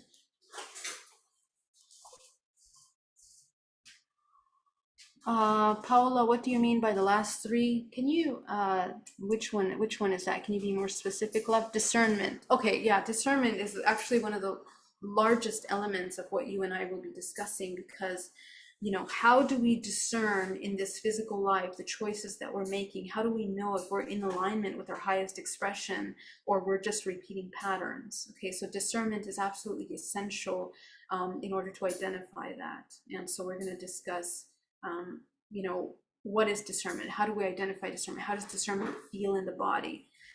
Because there's a lot of confusion around using intuition. And it's important to understand the role that emotions play in discernment, and the emotion and the part where emotions need to kind of take a back seat in discernment. Okay. All right. So we'll talk about that. All right, my loves. Thank you so much. I can't wait to see you. Have an amazing week, and I will see you soon. Sun says, will you be having another light language class? Yes, I will. I'll be definitely holding another light language. If you guys are interested, let me know and I will post that soon. All right, guys, sending you love. See you soon. Bye-bye.